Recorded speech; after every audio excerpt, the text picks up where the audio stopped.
The Secret Garden by Frances Hodgson Burnett. Chapter 6. There was someone crying. There was. The next day the rain poured down in torrents again, and when Mary looked out of her window, the moor was almost hidden by gray mist and cloud. There could be no going out today. "What do you do in your cottage when it rains like this?" she asked Martha. "Try to keep from under each other's feet, mostly," Martha answered. There does seem a lot of us then. Mother's a good-tempered woman, but she gets fair moithered. The biggest ones goes out in the cowshed and plays there. Dickon, he doesn't mind the wet. He goes out just the same as if the sun was shining. He says he sees things on rainy days as doesn't show when it's fair weather. He once found a little fox cub half drowned in its hole, and he brought it home in the bosom of his shirt to keep it warm. Its mother had been killed nearby, and the hole was swum out, and the rest of the litter was dead. He's got it at home now. He found a half-drowned young crow another time, and he brought it home too, and tamed it. It's named Soot because it's so black, and it hops and flies about with him everywhere. The time had come when Mary had forgotten to resent Martha's familiar talk. She had even begun to find it interesting, and to be sorry when she stopped or went away. The stories she had been told by her ayah when she lived in India had been quite unlike those Martha had to tell about the moorland cottage, which held 14 people who lived in 4 little rooms and never had quite enough to eat. The children seemed to tumble about and amuse themselves like a litter of rough, good-natured collie puppies. Mary was most attracted by the mother and Dickon. When Martha told stories of what Mother said or did, they always sounded comfortable. "If I had a raven or a fox cub, I could play with it," said Mary. "But I have nothing." Martha looked perplexed. "Can thou knit?" she asked. "No," answered Mary. "Can thou sew?" "No." "Can thou read?" "Yes." "Then why doesn't thou read something, or learn a bit of spelling? Thou'st old enough to be learning thy book a good bit now." "I haven't any books," said Mary. "Those I had were left in India." "That's a pity," said Martha. "If Mrs. Medlock could let thee go into the library, there's thousands of books there." Mary did not ask where the library was, because she was suddenly inspired by a new idea. She made up her mind to go and find it herself. She was not troubled about Mrs. Medlock. Mrs. Medlock seemed always to be in her comfortable housekeeper's sitting room downstairs. In this queer place one scarcely ever saw anyone at all. In fact, there was no one to see but the servants, and when their master was away, they lived a luxurious life below stairs, where there was a kitchen hung about with shining brass and pewter, and a large servants' hall, where there were 4 or 5 abundant meals eaten every day, and where a great deal of lively romping went on when Mrs. Medlock was out of the way. Mary's meals were served regularly, and Martha waited on her, but no one troubled themselves about her in the least. Mrs. Medlock came and looked at her every day or two, but no one inquired what she did or told her what to do. She supposed that perhaps this was the English way of cheating children. In India, she had always been attended by her ayah, who had followed her about and waited on her hand and foot. She had often been tired of her company. Now she was followed by nobody and was learning to dress herself because Martha looked as though she thought she was silly and stupid when she wanted to have things handed to her and put on. "Hasn't thou got good sense?" she said once, when Mary had stood waiting for her to put on her gloves for her. "Our Susan Ann is twice as sharp as thee, and she's only 4 year old. Sometimes thou looks fair soft in the head." Mary had worn her contrary scowl for an hour after that, but it made her think several entirely new things. She stood at the window for about 10 minutes this morning after Martha had swept up the hearth for the last time and gone downstairs. She was thinking over the new idea which had come to her when she heard of the library. She did not care very much about the library itself, because she had read very few books. But to hear of it brought back to her mind the 100 rooms with closed doors. She wondered if they were all really locked and what she would find if she could get into any of them. Were there 100 really?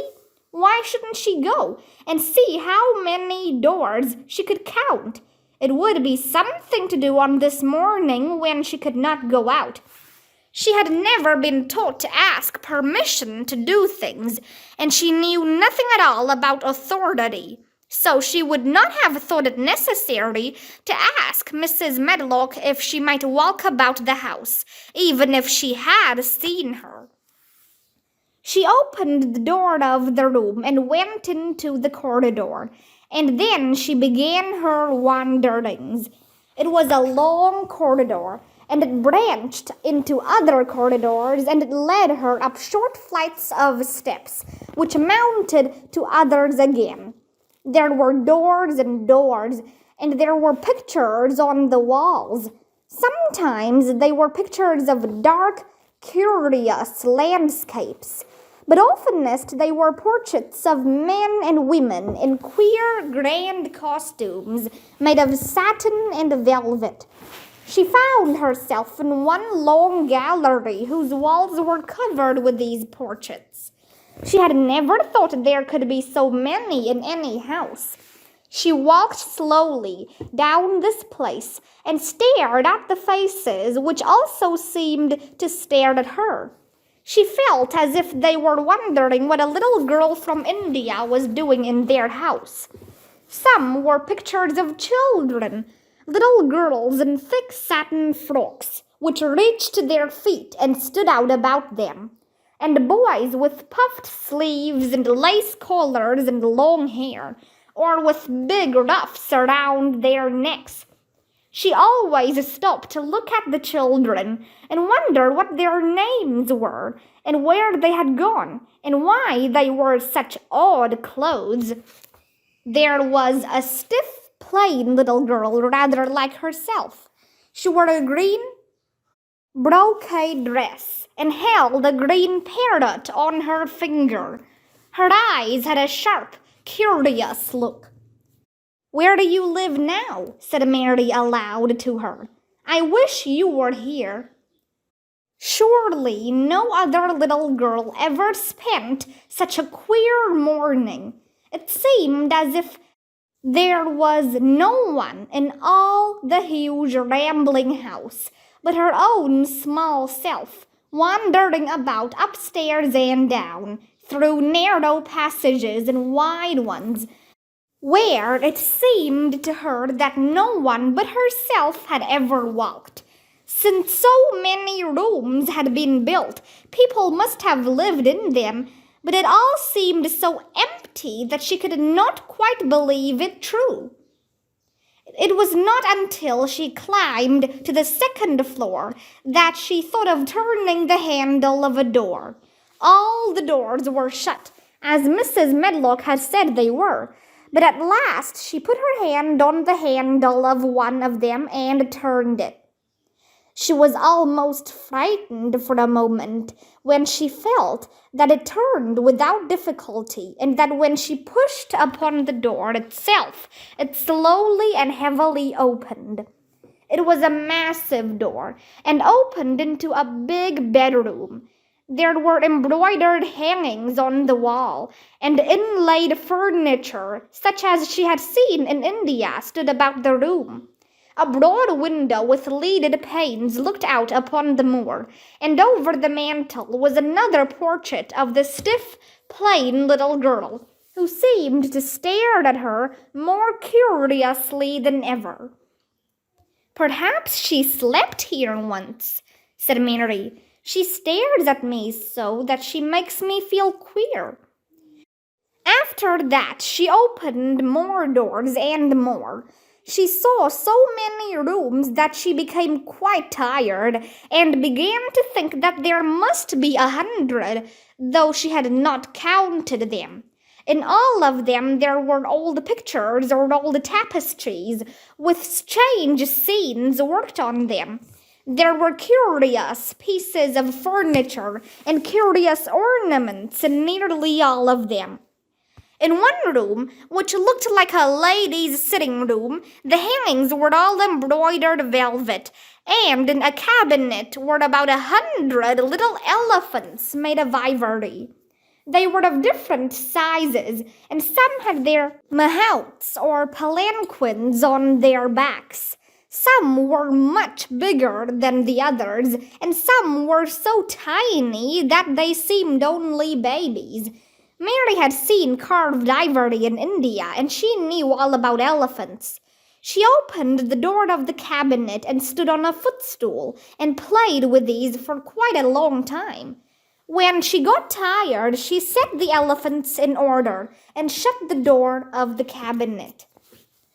In all her wanderings through the long corridors and the empty rooms, she had seen nothing alive, but in this room she saw something. Just after she had closed the cabinet door, she heard a tiny rustling sound. It made her jump and look around at the sofa by the fireplace, from which it seemed to come. In the corner of the sofa there was a cushion, and in the velvet which covered it there was a hole, and out of the hole peeped a tiny head with a pair of frightened eyes in it. Mary crept softly across the room to look. The bright eyes belonged to a little gray mouse, and the mouse had eaten a hole into the cushion and made a comfortable nest there. 6 baby mice were cuddled up asleep near her. If there was no one else alive in the 100 rooms, there were 7 mice who did not look lonely at all. "If they wouldn't be so frightened, I would take them back with me," said Mary. She had wandered about long enough to feel too tired to wander any farther, and she turned back. 2 or 3 times she lost her way by turning down the wrong corridor, and was obliged to ramble up and down until she found the right one. But at last she reached her own floor again, though she was some distance from her own room and did not know exactly where she was. "I believe I have taken a wrong turning again," she said, standing still at what seemed the end of a short passage with tapestry on the wall. "I don't know which way to go. How still everything is!"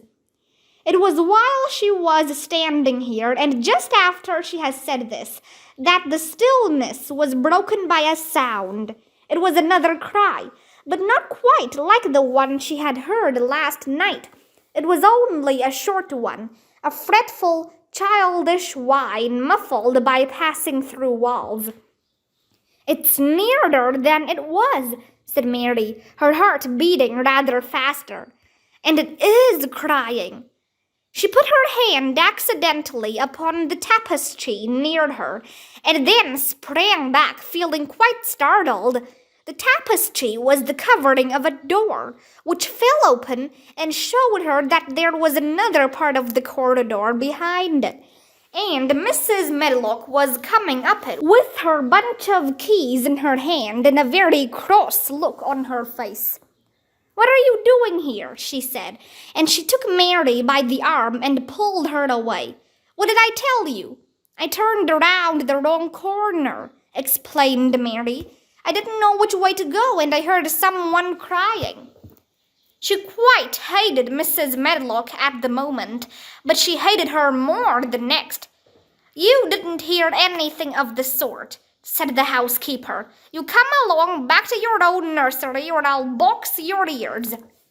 And she took her by the arm, and half pulled her up one passage and down another, until she pushed her in at the door of her own room.